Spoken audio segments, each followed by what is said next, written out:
Paix et grâce à vous dans le nom glorieux de notre Seigneur Jésus-Christ. Mon nom est le Père Antoine Morel, j'ai 54 ans. Je suis prêtre catholique depuis plus de 25 ans. J'ai grandi dans une famille simple, en province, avec des parents ouvriers qui m'ont appris la valeur du travail et le respect des autres. Mais comme beaucoup d'entre vous, j'ai traversé des blessures et des doutes. Avant de devenir prêtre, j'ai connu des saisons de révolte, de silence et même d'éloignement de Dieu. J'ai vu la maladie ronger certains de mes proches, j'ai pleuré des prières sans réponse apparente, et j'ai cru plus d'une fois que le ciel était fermé. Je vous invite, chers frères et sœurs, à vous installer confortablement. Ce que je vais partager aujourd'hui n'est pas une simple histoire. C'est un rendez-vous divin. Ce témoignage est celui d'un prêtre ordinaire, qui est mort, et qui est revenu avec un message extraordinaire de Jésus-Christ lui-même. Un message qui peut transformer vos nuits d'angoisse en aurore de foi, vos larmes en source de consolation, vos doutes en certitude inébranlable. Avant de continuer, je voudrais que vous participiez activement à ce moment de grâce. Écrivez dans les commentaires cette déclaration de foi. Seigneur Jésus, ouvre mes yeux pour voir ton chemin. Abonnez-vous à cette chaîne pour recevoir chaque semaine des paroles qui nourrissent l'âme. Et n'oubliez pas de partager cette vidéo avec une personne en difficulté, peut-être un frère, une sœur, un ami qui traverse une vallée sombre. Dites-nous aussi d'où vous regardez ce message. Votre témoignage peut être une étincelle dans la vie de quelqu'un. C'était il y a 3 ans. Je venais de subir une opération chirurgicale délicate. Les médecins m'avaient prévenu des risques, mais je n'imaginais pas que ce jour-là, je vivrais l'expérience la plus bouleversante de ma vie. Quelques heures après l'intervention, mon cœur s'est arrêté. Pendant plusieurs minutes, j'étais cliniquement mort. Les infirmiers et les médecins se sont battus pour me réanimer. Pendant ce temps, mon âme a quitté mon corps. J'ai vu la lumière, j'ai traversé ce que beaucoup décrivent comme un tunnel. Mais ce que j'ai vécu allait au-delà de toute description. Car dans cette lumière, j'ai rencontré Jésus-Christ.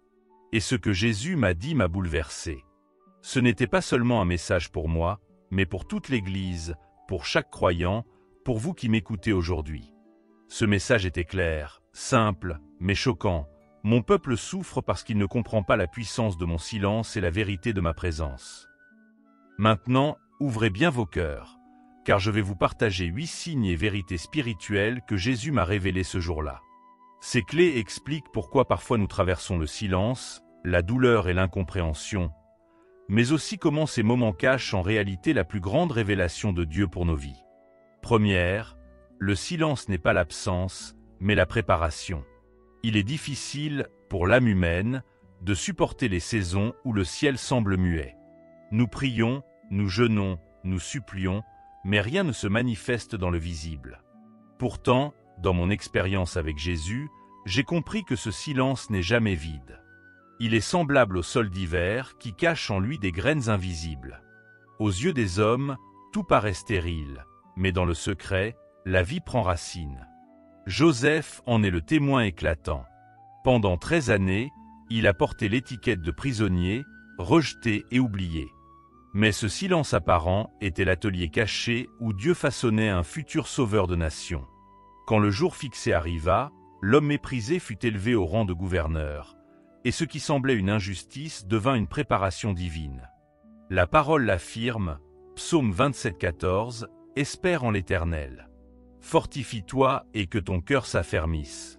Espère en l'Éternel. » Cette attente n'est pas un châtiment, mais un appel à la confiance. Job, lui aussi, a traversé le désert du silence. Ses journées de souffrance paraissaient interminables, mais au terme, il déclara, Job 42,5, « Mon oreille avait entendu parler de toi, maintenant mon œil t'a vu. » Le silence de Dieu avait été la salle d'attente d'une révélation plus grande. Anne, stérile et moquée, priait sans réponse visible, mais son silence fécond au temple fit naître Samuel, l'enfant de la promesse, un Samuel 1,20.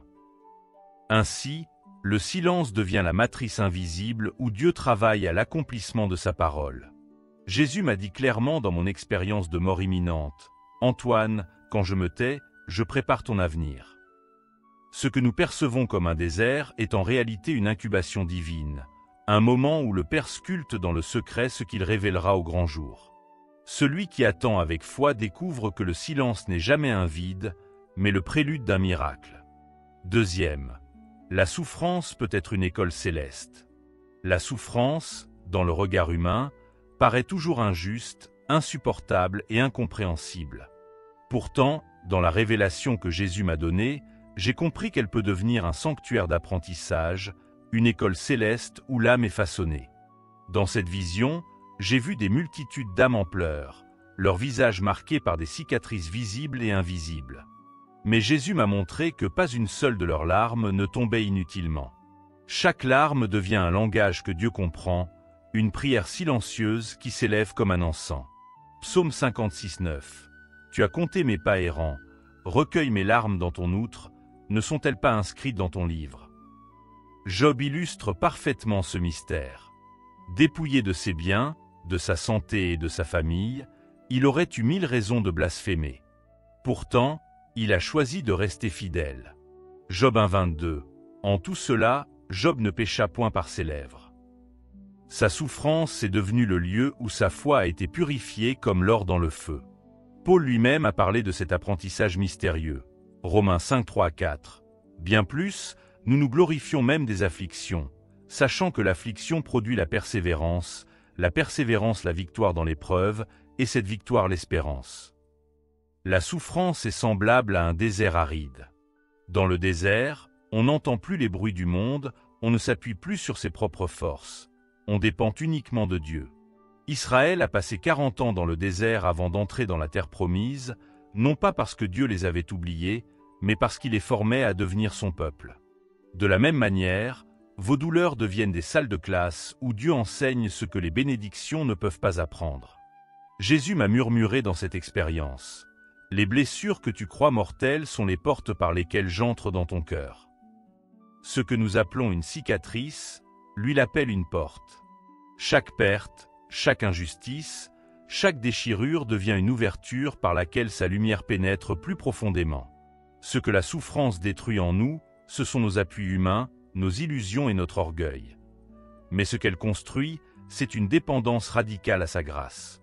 Ainsi, dans l'école céleste de la douleur, Dieu transforme nos lamentations en hymnes et nos plaies en témoignages. Troisième, la mort n'est pas la fin, mais une transition.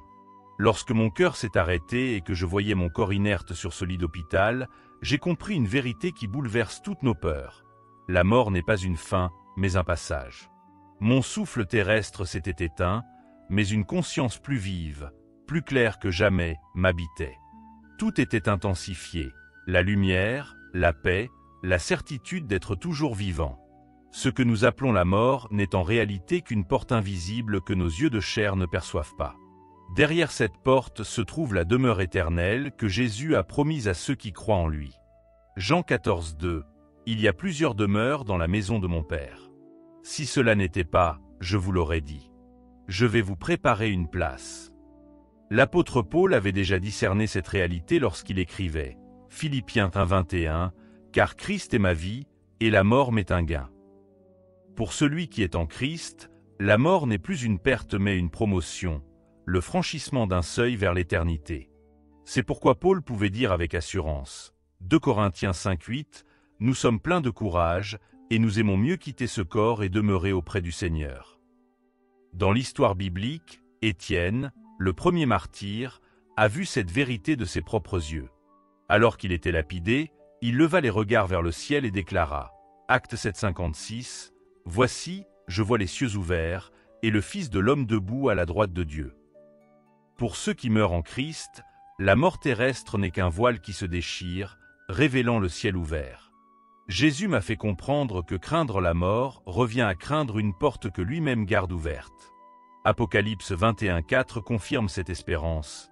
Il essuiera toute larme de leurs yeux, et la mort ne sera plus, et il n'y aura plus ni deuil, ni cri, ni douleur, car les premières choses ont disparu.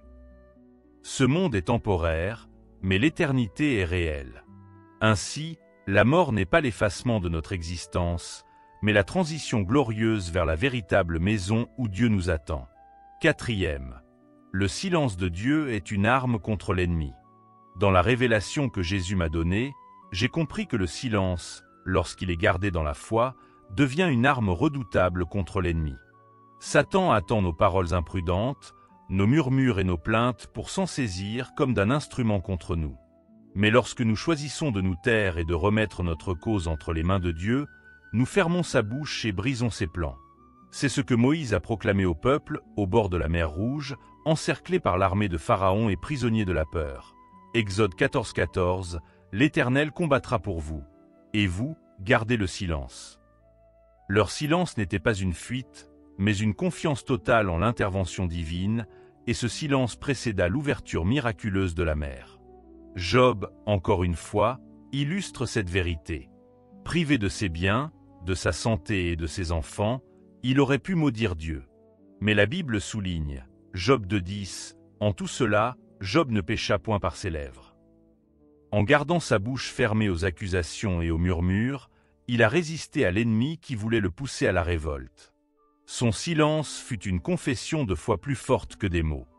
Jésus m'a dit clairement, « Quand tu te tais, tu me donnes l'espace pour combattre à ta place. » Ce silence volontaire n'est pas un abandon, mais une stratégie céleste. David aussi en a témoigné lorsqu'il écrivait, Psaume 62:2, « Oui, c'est en Dieu que mon âme se confie, de lui vient mon salut. » Lorsque nous cessons de nous battre avec nos propres armes, nous laissons Dieu déployer les siennes. Paul nous exhorte également à comprendre cette dynamique spirituelle. Éphésiens 6:11, « Revêtez-vous de toutes les armes de Dieu, afin de pouvoir tenir ferme contre les ruses du diable. » Le silence de la foi fait partie de ces armes.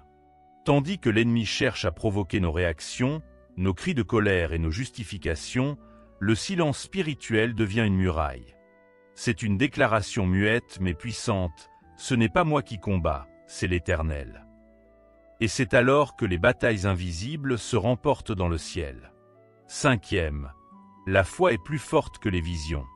Devant Jésus, dans cette lumière éblouissante qui surpassait tout ce que mes yeux terrestres avaient contemplé, je croyais avoir atteint le sommet de la révélation. Mais ces paroles sont venues briser mes certitudes. Jean 20:29, « Heureux ceux qui n'ont pas vu et qui ont cru. » J'ai compris que la vision, aussi glorieuse soit-elle, ne remplace pas la foi. Les visions s'éteignent, les expériences passent, mais la foi demeure comme une flamme éternelle. Hébreux 11:1 le rappelle. Or la foi est une ferme assurance des choses qu'on espère, une démonstration de celles qu'on ne voit pas. Les Écritures abondent d'exemples où la foi a porté plus de poids que la vue. Abraham marcha vers une terre inconnue sans carte ni preuve tangible, simplement parce que Dieu l'avait dit, Hébreux 11, émoticône, n'en croyant pas ses yeux. Moïse quitta les palais d'Égypte, regardant l'invisible comme une réalité plus solide que tout ce qu'il voyait de ses yeux, Hébreux 11:27. Quant à Paul, il déclara, 2 Corinthiens 5:7, « Car nous marchons par la foi et non par la vue. » Jésus m'a montré que la foi est semblable à une lampe dans la nuit. Elle ne révèle pas tout le paysage, mais elle éclaire suffisamment pour avancer un pas après l'autre. C'est cette lumière intérieure qui permet de traverser les vallées sombres, même lorsque le ciel paraît clos. Pierre a expérimenté cette tension lorsqu'il marcha sur l'eau. Tant qu'il fixait Jésus par la foi, il se tenait au-dessus des vagues, mais dès qu'il regarda au vent et aux flots, il commença à sombrer. Matthieu 14:30. Ainsi, la foi est plus puissante que toute vision, car elle ne dépend pas de ce que nos yeux perçoivent, mais de ce que Dieu a promis. Romains 10:17 nous enseigne. Ainsi la foi vient de ce qu'on entend, et ce qu'on entend vient de la parole de Christ. Ce n'est donc pas la grandeur des visions qui nous fortifie, mais la confiance simple, nue et totale en la parole du Seigneur. 6e. Chaque vie a une mission unique. Dans cette rencontre céleste, le regard de Jésus a transpercé mon âme plus profondément que 1000 paroles. Avec une intensité indescriptible, il m'a dit « Antoine, retourne, car ma parole dans ta bouche doit réveiller mes enfants. » Ces mots résonnaient comme un rappel puissant. Je n'étais pas en vie par hasard. Chaque souffle, chaque jour, chaque battement de cœur a un sens dans le plan éternel de Dieu. Cette vérité n'est pas seulement pour moi, elle est pour chacun de nous. Jérémie 1:5 le proclame avec force. « Avant que je t'eusse formé dans le ventre de ta mère, je te connaissais, et avant que tu fusses sorti de son sein, je t'avais consacré, je t'avais établi prophète des nations. » Paul en est un exemple frappant. Alors qu'il se croyait puissant en persécutant l'Église, une rencontre sur le chemin de Damas bouleversa son existence. Acte 9:15 rapporte que Dieu lui dit « Cet homme est un instrument que j'ai choisi pour porter mon nom devant les nations, devant les rois et devant les fils d'Israël. » L'assassin devint apôtre et le persécuteur devint témoin. Cela prouve que rien, ni nos échecs, ni nos erreurs, ni même notre passé, ne peuvent empêcher Dieu d'accomplir sa mission en nous. Moïse aussi croyait avoir tout perdu après 40 ans au désert. Pourtant, dans le feu du buisson ardent, Dieu lui révéla que sa vie n'était pas terminée, mais qu'elle commençait réellement. Exode 3:10 « Maintenant, va, je t'enverrai vers Pharaon, et tu feras sortir d'Égypte mon peuple, les enfants d'Israël. » Là où Moïse voyait sa faiblesse, Dieu voyait un libérateur. Peut-être pensez-vous que votre mission est trop petite ou insignifiante. Mais aux yeux de Dieu, ce qui semble minuscule peut transformer une génération. Une femme samaritaine, simplement en racontant sa rencontre avec Jésus, a amené tout un village à croire, Jean 4:39. Un enfant avec 5 pains et 2 poissons a nourri des milliers, Jean 6:9. La grandeur de la mission n'est pas mesurée par l'ampleur des moyens, mais par l'obéissance du cœur. Jésus m'a fait comprendre que chaque vie est une pièce unique dans le puzzle divin. Personne ne peut remplacer le rôle que Dieu vous a confié. Votre mission, même silencieuse ou cachée, est immense dans l'éternité, car elle a été pensée par celui qui vous connaissait avant même votre naissance. 7e, l'amour est la seule chose qui franchit l'éternité. Dans ma vision, j'ai vu une multitude sans nombre, enveloppée d'une lumière douce et éclatante. Tous étaient différents par leur visage, leur origine, leur histoire, mais une seule réalité les unissait, l'amour. Jésus m'a dit d'une voix qui pénétrait jusqu'au plus profond de mon être, « L'amour est la seule richesse que tu emportes au ciel. » Ces paroles résonnaient comme une vérité absolue. Sur la terre, nous pouvons accumuler des biens, bâtir des carrières, chercher des honneurs, mais aucun de ces trésors n'a de valeur dans l'éternité. Seule la trace d'amour laissée derrière nous traverse le seuil de la mort et demeure pour toujours. Paul avait déjà mis en lumière ce mystère dans sa lettre aux Corinthiens. 1 Corinthiens 13:13, « Maintenant donc ces 3 choses demeurent, la foi, l'espérance, l'amour, mais la plus grande de ces choses, c'est l'amour. La foi et l'espérance s'accompliront pleinement dans le ciel, mais l'amour ne disparaîtra jamais, car Dieu lui-même est amour. » 1 Jean 4, émoticône, n'en croyant pas ses yeux. Chaque acte d'amour, même caché aux yeux des hommes, devient une pierre vivante dans la cité éternelle. Les évangiles nous rappellent que Jésus a mesuré la valeur de nos vies à l'aune de l'amour. Il a dit, Matthieu 25:40, « Toutes les fois que vous avez fait ces choses à l'un de ces plus petits de mes frères, c'est à moi que vous les avez faites. » Donner un verre d'eau, accueillir un étranger, visiter un prisonnier, consoler un affligé. Ce sont ces gestes simples mais remplis d'amour qui franchissent les portes de l'éternité. Regardons aussi Marie de Béthanie qui répandit un parfum précieux aux pieds de Jésus. Ce geste d'amour, jugé inutile par certains, fut honoré par le Seigneur lui-même. Marc 14:9. En vérité, je vous le dis, partout où la bonne nouvelle sera prêchée dans le monde entier, on racontera aussi en mémoire de cette femme ce qu'elle a fait. L'amour ne se perd jamais. Il devient mémoire éternelle dans le cœur de Dieu. Ainsi, chaque larme versée dans la compassion, chaque pardon accordé malgré la douleur, chaque sacrifice caché est recueilli comme une offrande impérissable. Lorsque tout s'éteindra, l'amour seul brillera encore, car il est le langage même du ciel. 8e, le temps est court, l'éternité est proche. Dans cette rencontre céleste, Jésus m'a parlé avec une urgence qui transperçait le cœur. Dis-leur que je reviens bientôt. Qu'ils veillent et qu'ils prient.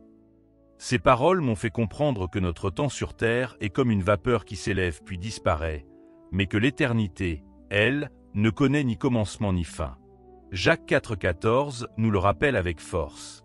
Vous qui ne savez pas ce qui arrivera demain. Car qu'est-ce que votre vie?